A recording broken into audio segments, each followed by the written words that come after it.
Okay.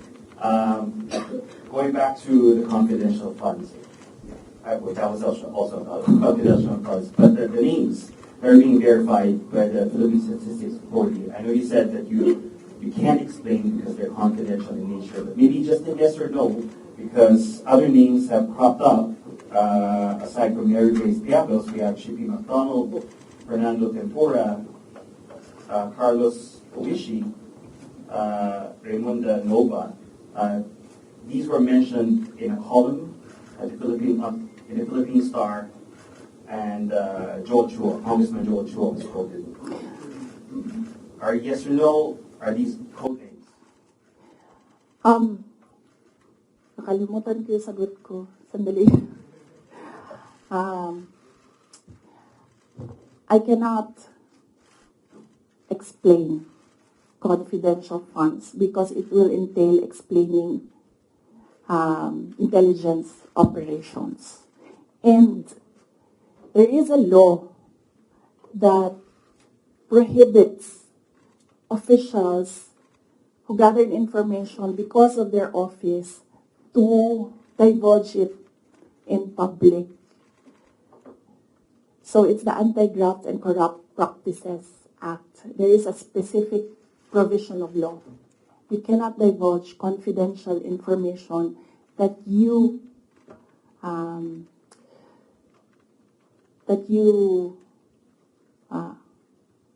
received while in office.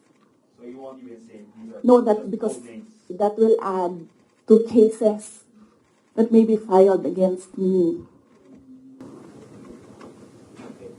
One last, sorry. Yes.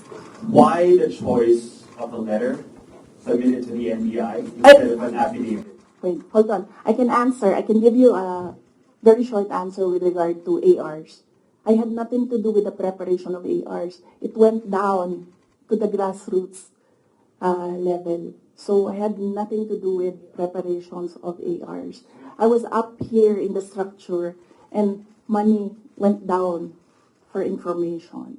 So you have no knowledge why all these names were used in the acknowledgement receipts? In the first place, we do not even know if these are ARs which came from DepEd or OVP to COA, because there's a chain of evidence supposedly.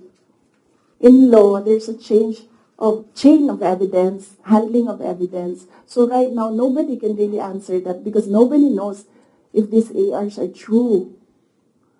Because we don't know if it came from us. That's what they're saying. That's what they're alleging. Yes, that's what they're saying. The OVP submitted to COA. Yes, but there is a legal process in the custody of evidence. So right now, we really cannot say if the ARs came from us.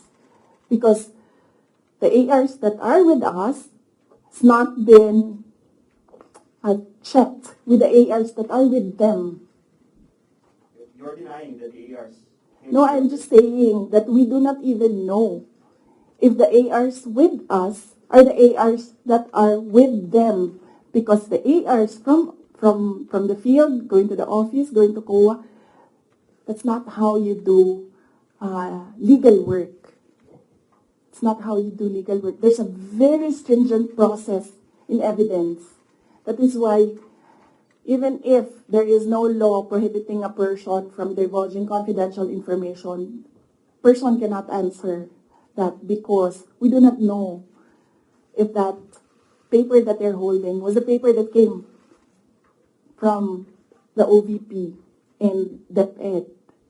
Because there was no marking of exhibits. That was what I was telling Congressman Chua.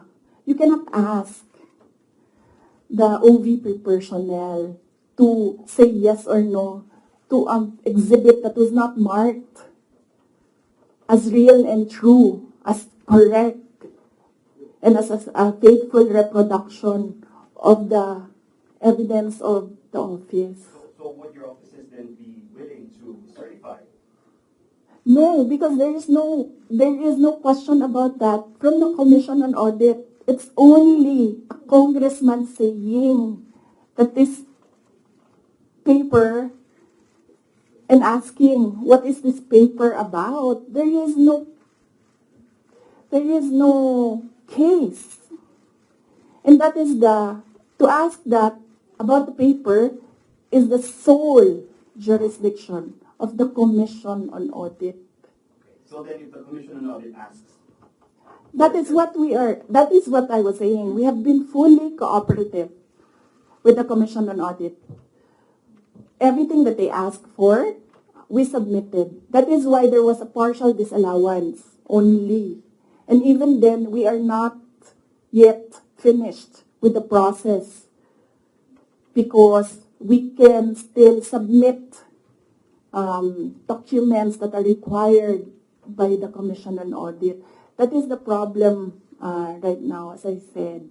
They are doing work that they are not that is not under the mandate of the House of Representatives. They cannot audit. They cannot question at all.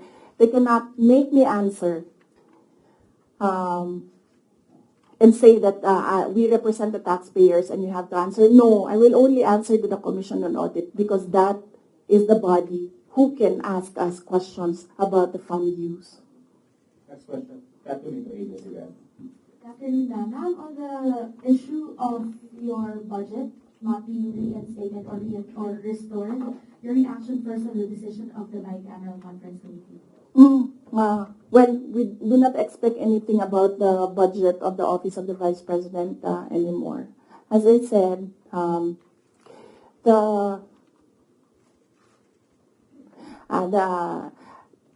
before I was saying that I am not the problem. I've been saying that I am not the problem. The problem of the Philippines is kahirapan, kagutuman, corruption, and all the other peace and order issues.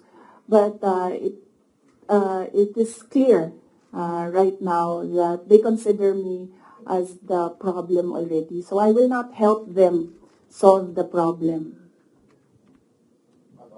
Now, a follow-up question. It's nearly January already. Your office will be filing a new budget request for 2026. How much do you intend to ask from Congress for 2026? We've not discussed that. We need to wait for the budget call because the budget call outlines the rules of your proposal for budget for your office. So we need to read the budget call before we can sit down and discuss a budget proposal for the Office of the Vice President. Ma'am, at top of mind, are you still considering to hike the 733 billion, or will you be happy operating at the same expenses in 2026? I cannot answer that because there are rules. They usually put conditions in the budget call, and we really need to read the budget call to draft a proposed budget. That's two questions. Just to follow up on the budget, in the previous interviews, you said that you cannot give a definite answer on what will happen with regards to your satellite offices, given that the budget was not final at that time. But given that the BICAM already decided not to reinstate your original proposal of 2 billion, what will happen to your satellite offices? There are around, I think, 10 satellite offices across the country. Yes. We have to see if we can continue with the projects that they are implementing. We need to see if the projects are still there, and then if they can still implement the projects. So that is something that we have to discuss with the execom of the Office of the Vice President. Nandun po ba yung possibility of shutdown? And then ano po yung nasabihan na po ba yung mga affected personnel just in case na mag-shutdown nga itong mga satellite offices? Galing sa central office ng Office of the Vice President, wala kaming sinabi sa kanila. Pero since nababasa naman nila sa media yung nangyayari sa budget, I am sure that they are preparing themselves as well.